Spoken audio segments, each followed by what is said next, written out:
Hi, David. Hey, Nina. Hi, Travi. Welcome, everybody, to True Liberty with the Equestrian Pedestrian. Hello. What are we going to talk about today, David? I told you. Yes, so we're going to talk about spurs, of which I know nothing about. I don't do riding. I don't know much about riding. And I was going to bring a pair along so I could jab David with them and we could get his reaction. But there's none around. But there's none. I couldn't find any. I'm very happy to say that. Did you give up whips first or spurs first? I gave up spurs first. Spurs were actually the first thing to go in the itemized list of forceful equipment. Spurs were the first one to go. Some might say, oh, you know, you always ride the hot breeds, the thoroughbreds, the Arabians. You didn't need the spurs. Oh. I don't think anybody needs the spurs for anything. I've ridden all sorts of breeds of horses and have managed quite nicely without spurs. Why such violent, aggressive? Couldn't you just put a piece of wood or rubber or styrofoam? I mean, why would we need anything? Why would you need anything besides a soft leg cue, if you're even going to use that? Why would you need anything besides a soft leg cue?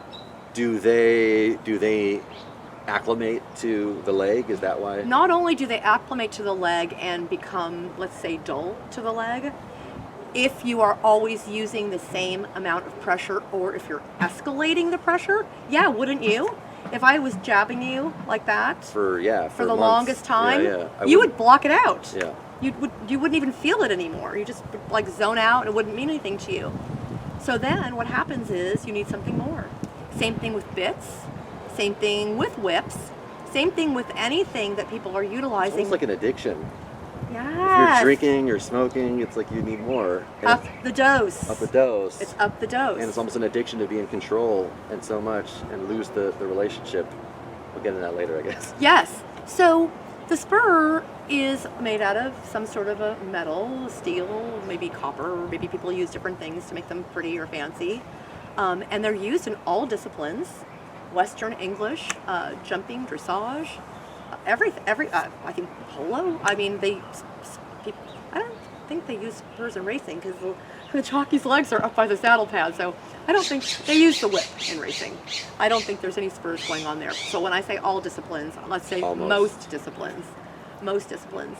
And it's not uncommon to see a little child who probably should still actually be on the lunge line learning how to use their balance and position and learning coordination, to see a pair of spurs on a small child, which again, I think crosses the line into some kind of child abuse, personally.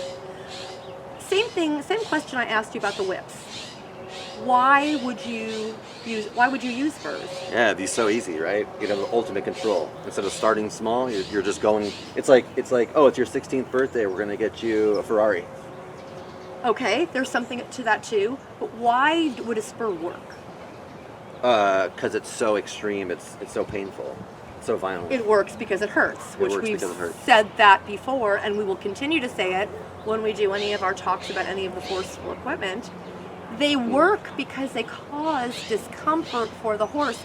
And I don't understand why that's just at least not a point that we can all agree on. I know. There's still people that I know that would like to defend it and say, no, it doesn't hurt. Well, if it doesn't hurt, why are you using it? I mean, it's one thing with a whip that doesn't show blood or cause a scar. That's yes, it can cause a welt. I used to be a groom for a person who went to the Olympics many years ago when I was a much younger person. And I took care of this person's horse. And every day the horse came back to me with welts from the whip, with blood on its sides from the spurs. That's disturbing. And cuts on its mouth, and foaming everywhere. Foaming at the mouth, so much foam from an overactive salivary gland from the bit, and between its hind end because it was sweating so profusely. Was it traumatizing for you, or was that normal? It was a big turning point for me. I hadn't seen that to that extent. Yeah, it was not long before that I left there. 'Cause I don't know how I could never. I quit. I can't do this. I blamed myself later for not making more of a big deal and maybe calling, I don't know, an agency or what have you.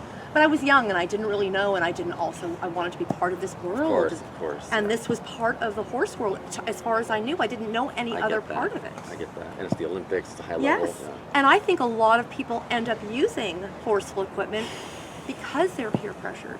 Because Everyone's they're doing pressured. it. Yeah, because they're pressured by a trainer. Because they see the old adage, well, everybody else is doing it, it must be okay. But is it okay to use a piece of equipment that's leaving scars?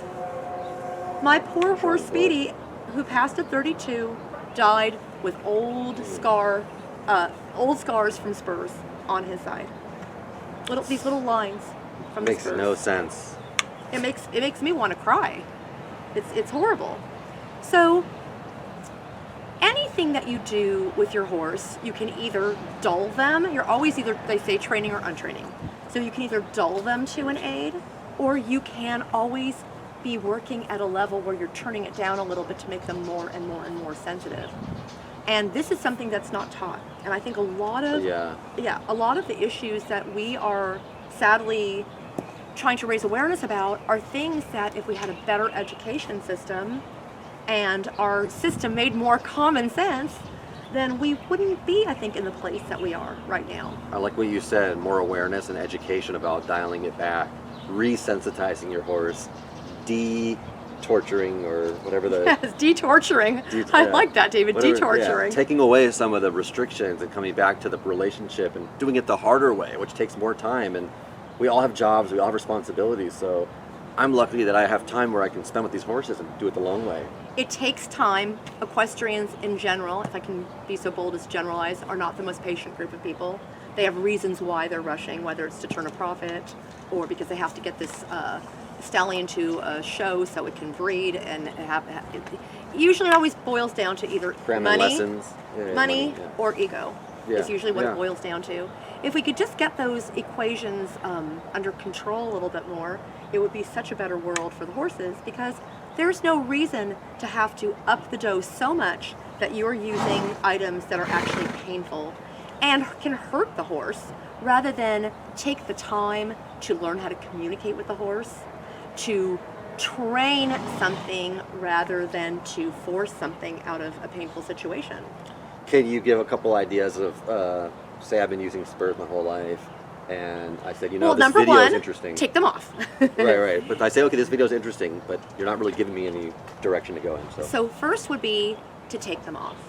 And again, it all usually boils back down to get back onto the ground. Get back onto the ground. To build a relationship. To build the relationship. Start over and make sure the horse understands you. They will. That you are listening to the horse and that the horse is listening to you, and you're communicating together. And yes, I'm sure there are dozens of resources online that someone could go to see, I don't want to use the spurs anymore. Where do I start? Where do I start? I'm happy, if anybody wants to know from me, I'm happy to do a post about it. I'm happy to do an instructional video. Leave a comment, let me know, I'm happy to.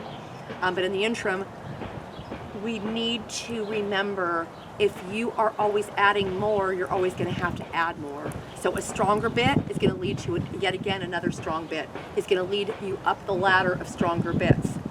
Spurs, starting out with the little baby spurs, you're going to be at the roweled spurs or the pizza cutters any day now. Because the horse, if you're actually using them, the horse has no choice but to tune you out. Oh, that's awful. Because how could you be getting poked and it's poked like and poked and PTSD. poked? They just shut down and and zone out and ignore That's so sad. like a physically abused it's an abusive person. relationship. Yeah.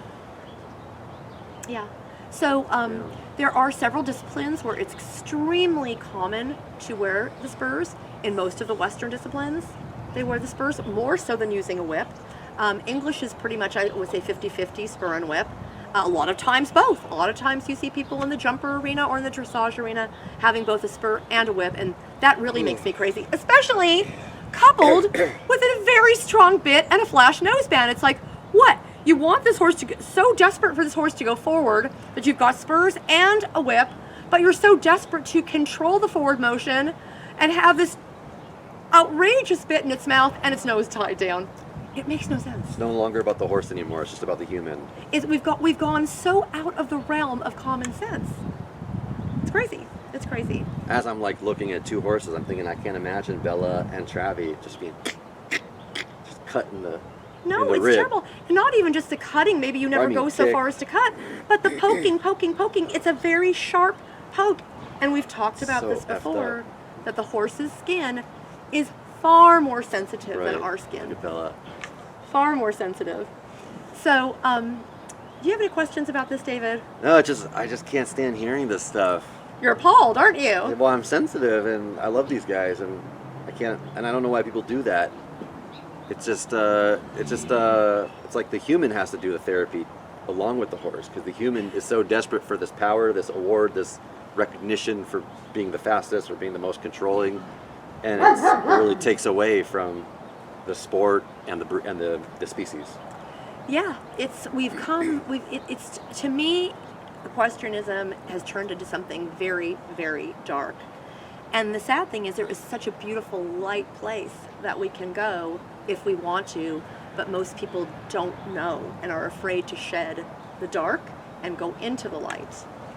It's not too late. That's why we're doing these videos. That's I'm why. learning a bunch because I don't know any of what she's talking about until we do these videos. And also for people who have been doing this for so many years and never had the opportunity or were shared another perspective. That's why we try not to judge or preach. But Nina's really passionate about this. She used to be this way. So we're not. She's not everything that we're going to talk about I've used except the hobbles. I could never. I couldn't. If someone would have told me it was That you could, yeah. No. that If someone would have told me it Everyone's was the doing it. best thing you could do, the safest thing you could do for your horse, couldn't do it. I couldn't do it. That just looked so wrong to me. So wrong. But everything else she's done. So Everything else she's not I've trying to be done. holier than thou. No, and never. I'm grateful to be a part of this process of you working to educate people and give them another alternative. If we could change one person's mind, get one person to give up the whip, the spurs, that would be amazing. Would be amazing.